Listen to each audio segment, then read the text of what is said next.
नमस्कार दोस्तों, आप सभी लोग का स्वागत है अनुराग से सुनिए कि इस चैनल पर। उम्मीद करता हूँ आप सभी लोग खुशहाल होंगे। आज की जो एक सच्ची घटना आपके सामने रखने जा रहा हूँ, जिसमें एक राजा को एक बहुत ही खूबसूरत लड़की रहती है, उससे प्यार हो जाता है। लेकिन जो राजा रहता है वो पहले से ही शादीशुदा रहता है। उसके बाद कैसे उस रानी का कत्ल होता है, जो दूसरी बीवी आई रहती है उसका कत्ल होता है, और क्या क्या चीज़ें होती हैं, आपको ये कहानी बुरी तरीके से हैरान करेंगी और परेशान करेंगी। अब सीधे कहानी को शुरू करते हैं। आज की जो कहानी है वो मलेशिया से है। मलेशिया में एक जगह पड़ता है पेराक। इसी पेराक में जहाँ यहाँ के जो राजा हैं, क्राउन प्रिंस हैं, जिनका नाम है राजा जफर, ये एक पार्टी समारोह में गए हुए थे। वहीं पे एक मॉडल आती है और मॉडल को जब ये पहली नज़र में ही देखते हैं तो उस समय राजा को ऐसा लगता है कि ये लड़की राजा के लिए ही बनी है। और वो जो राजा रहते हैं, राजा जफर रहते हैं, वो उस लड़की के पास जाते हैं और जाने के बाद वो डायरेक्ट ही उस लड़की को प्रपोज कर देते हैं। बोलते हैं कि क्या तुम मुझसे शादी करोगी। लड़की को कुछ समझ में नहीं आ रहा था, क्योंकि जिन्होंने उसको प्रपोज किया था आगे चल के वो मलेशिया के सुल्तान बनने वाले थे। लड़की मना नहीं कर पाती है और राजा का प्रपोजल एक्सेप्ट करती है। हालांकि इन दोनों की उम्र में करीब 36 ईयर का फासला था। खैर, अब दोनों मियाँ बीवी एक तरह समझिए राजी हो गए। उसके बाद थाईलैंड में जनवरी 2002 में इन दोनों की शादी हो जाती है। राजा पहले से भी शादीशुदा थे, फिर भी ये दूसरी शादी करते हैं और उसके बाद अपनी दूसरी पत्नी को भी अपने शाही महल में लाते हैं। और लाने के बाद इनका भी वैसे ही ख्याल रखा जाता था जैसे बड़ी महारानी का रखा जाता था। मैं महारानी, जो छोटी महारानी अभी नई वाली लड़की आई थी, उनका नाम बताना चाहूँगा। इनका नाम था हसलेजा। तो असलेजा दूसरी महारानी और पहली महारानी का नाम था महारानी गुदानोर महान। तो जो दूसरी महारानी थी वो राजा के ज़्यादा करीब रहा करती थी, राजा के पास ज़्यादा रहा करती थी। इससे जो बड़ी वाली महारानी थी, पहले राजा की रानी थी, उसको बहुत ज़्यादा दुख होता था। कभी कभी वो गुस्सा होकर छोटी रानी से बोलती भी थी, लेकिन छोटी रानी उसकी बातों को इग्नोर कर दिया करती थी। शादी के करीब 1 महीने बाद जो बड़ी महारानी रहती हैं उनके साथ कुछ घटनाएं घटने लगती हैं। उनको जब कमरे में वो सोया करती थी तो उनको परिंदे दिखाई देने लगते हैं। उनको छोटे बच्चे की रोने की आवाज़ सुनाई देने लगती है। इस तरीके की अजीबोगरीब चीज़ बड़ी महारानी के साथ होना शुरू हो जाता है। 1-2 महीने तक देखती रहती हैं, कैसे कैसे करके इन सब चीज़ों से बचती रहती हैं। और उसके बाद जब बड़ी महारानी को लगता है कि उनके ऊपर लग रहा है कोई काला साया, मतलब तंत्र मंत्र या ब्लैक मैजिक टाइप का किसी ने करवा दिया है, और हो ना हो ये छोटी महारानी का ही काम है। पहले उसने मेरे पति को कब्जा किया, अब वो मुझे जान से मार देना चाहती है। इस वजह से छोटी महारानी ने ये सारी चीज़ें की है। इसी सिलसिले में जो बड़ी महारानी रहती हैं वो अपने भाई को बुलाती हैं और ये सारी चीज़ें, जो भी बातें हुई थी, वो सब बातें अपने भाई को बताती हैं। लेकिन जो भाई रहता है उसको ज़्यादा पहले विश्वास नहीं होता है। 2-4-10 दिन तक वो भी उसी कमरे में रहता है, बड़ी अपनी बहन के साथ रहता है। 10-15 दिन तक रहने के बाद उसको भी एहसास होता है कि उसको कोई परिंदे तो नहीं दिख रहे हैं, लेकिन कुछ न कुछ गड़बड़ है। उसके बाद वो अपने जहाँ का रहने वाला था वहाँ चला जाता है और वहाँ से 2 नौकरों को लेकर आता है। और नौकर जो कि बड़ी महारानी के पास रहा करते थे, ये केवल दिखाने के नौकर थे। मलेशिया में एक जाति है जिसका नाम है बोमोहज। बोमोहज जैसे अपने यहाँ तांत्रिक होते हैं, साधु होते हैं, इस तरीके का काम, जो तंत्र मंत्र का काम करते हैं, उस तरीके के ही मलेशिया में जो इस तरीके का काम करते हैं उन्हें बोमोहज कहा जाता है। तो जो दोनों नौकर के रूप में आए थे वो नौकर नहीं बल्कि बोमोहज थे। स्टार्टिंग में आते हैं वो 2-4 महीने वो भी देखते हैं, ट्राई करते रहते हैं, लेकिन कोई फ़र्क नहीं पड़ रहा था। ना महारानी की तबीयत ठीक हो रही थी, राजा भी परेशान थे कि क्या हो गया महारानी जी को, और महल के और भी, शाही महल के जो और लोग थे वो लोग भी परेशान होते थे कि रानी को आखिर में क्या हुआ है। डॉक्टरों से दिखाया गया, वैद्य से दिखाया गया, लेकिन कोई भी समाधान नहीं मिलता है।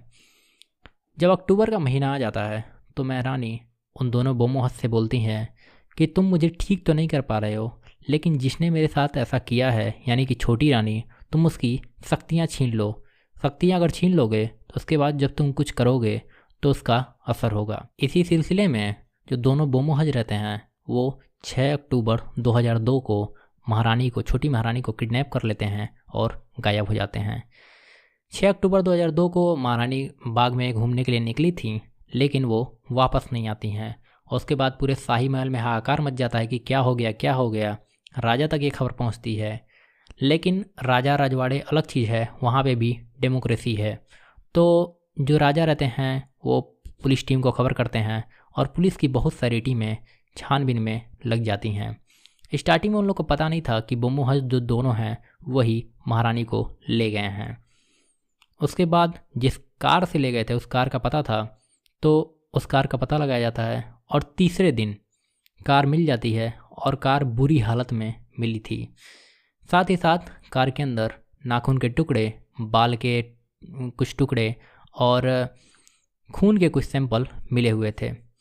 जब खून के सैंपल मिलते हैं तो पुलिस भी घबरा जाती है। उनको किसी अनहोनी का आशंका होता है, जिसके बाद वो अपनी जांच को और तेज़ी से आगे बढ़ाते हैं। लेकिन 1 हफ्ता बीत जाता है, उनके हाथ कुछ नहीं लगता है।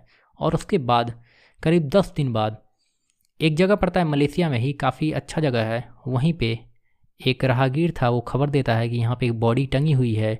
उसके बाद पुलिस की टीम वहाँ पे पहुँचती है और कुछ सामान देखकर, कुछ चीज़ें देखकर ये पहचान हो जाती है कि ये बॉडी किसी और की नहीं बल्कि छोटी महारानी की है, जिनका नाम हसलेजा है। और जो बॉडी मिली थी वो बुरी तरीके से घायल थी। बॉडी में सिर नहीं था, मतलब सिर काट के अलग कर दिया गया था। तो उसके बाद जब बॉडी मिल जाती है उसके बाद अंतिम संस्कार जो भी कार्यक्रम करना रहता है वो लोग करते हैं। और राजा ये जानना चाहते थे कि आखिरकार महारानी को इतनी बुरी तरीके से किसने मारा है। इसी सिलसिले में पुलिस वाले अपनी जांच पड़ताल को आगे बढ़ाते रहते हैं। तो कार से उन दोनों बोमोहज का भी पता चलता है, जो कि नौकर के रूप में उसी शाही महल में रहा करते थे। उसके बाद पुलिस उनको उठाती है और उठाने के बाद उन दोनों से सख्ती से पूछताछ करती है। पुलिस की सख्ती को ज़्यादा देर तक वो दोनों झेल नहीं पाते हैं और वो टूट जाते हैं। टूटने के बाद वो बोलते हैं कि हाँ, हमने ही छोटी महारानी का कत्ल किया है, हम दोनों ने ही उनको मारा है। एक्सेप्ट तो उन्होंने कर लिया था, लेकिन राजा को अभी भी संतुष्टि नहीं थी कि आखिर में मोटिव क्या हो सकता है, वजह क्या हो सकती है छोटी महारानी को मारने की। इस मोटिव को राजा जानना चाहते थे। उसके बाद जब बोमोहज से और सख्ती से पूछताछ की जाती है तब वो बताते हैं कि इन्होंने कत्ल तो ज़रूर किया है, लेकिन ये काम उन्होंने बड़ी महारानी के कहने पे किया है। जब राजा के सामने ये खबर आती है तो राजा भी हैरान रह जाते हैं, दंग रह जाते हैं। और उसके बाद पुलिस की टीम आती है, उनसे पूछती है कि क्या करना है राजा साहब, अब आप ही बताइए। तब राजा बोलते हैं, आप कानून के हिसाब से आपको जो करना है करिए, मेरा फुल सपोर्ट आप लोग को है। उसके बाद शांति तरीके से बड़ी महारानी को शाही महल से उठाया जाता है और एक खुफिया जगह पे उनसे पूछताछ की जाती है, ताकि मीडिया की नज़र ना पड़े, टीवी चैनल वालों की नज़र ना पड़े और जो अखबार वाले हैं उन लोग की नज़र रानी पे ना पड़े, इस केस पे ना पड़े। हालांकि सबको पता था कि छोटी महारानी का बुरी तरीके से कत्ल हो गया है। खैर, 1 हफ्ते तक बड़ी महारानी से पूछताछ की जाती है। मीडिया में अलग अलग फर्जी तरह की खबरें भी आ रही थीं, लेकिन उन खबरों में कोई भी जान नहीं थी। और उसके बाद 8वें दिन जो बड़ी महारानी रहती हैं वो पुलिस के सामने एक बयान देती हैं और उस बयान के बाद सब कुछ चीज़ें बदल जाती हैं। बड़ी महारानी बोलती हैं कि मेरी तबीयत काफ़ी ज़्यादा ख़राब होने लगी थी, मुझे ऐसा लग रहा था कि मेरे ऊपर किसी ने ब्लैक मैजिक कर दिया है, काला जादू कर दिया है। जब भी मैं कमरे में सोती थी तो ऐसा लगता था परिंदे उड़ रहे हैं, कभी मैं सोया करती थी तो ऐसा लगता था कि कोई छोटा बच्चा रो रहा है, कोई मतलब ऐसी ऐसी अजीबोगरीब चीज़ें होती थी जो ब्लैक मैजिक की तरफ इशारा करती थी, जिससे मैं काफ़ी ज़्यादा परेशान होती हूँ। और उसके बाद मैं अपने भाई को बुलाती हूँ और भाई 2 तांत्रिकों को लेके आता है, बोमोहज को लेके आता है। मैंने बोमोहज से ये कहा था जब इन्होंने उसका कत्ल कर दिया, हमारी छोटी महारानी का कत्ल कर दिया, तो मैंने कत्ल करने के लिए उनको नहीं कहा था, मैंने केवल ये कहा था कि इसकी शक्तियाँ तुम लोग छीन लो, न कि ये कहा कि तुम उसका कत्ल कर दो। रानी की ये सफाई सुनकर पुलिस वाले भी थोड़ा चौंके थे। उसके बाद दोनों बोमोहज से पूछा जाता है कि रानी ने तुमसे क्या कहा था, तो दोनों बोमोहज बताते हैं कि रानी ने कहा था कि उसकी शक्तियाँ छीन लो, और हमें जैसा लग रहा था कि उसकी शक्तियाँ उसकी जब मौत हो जाएगी तभी ही छीनी जा सकती है।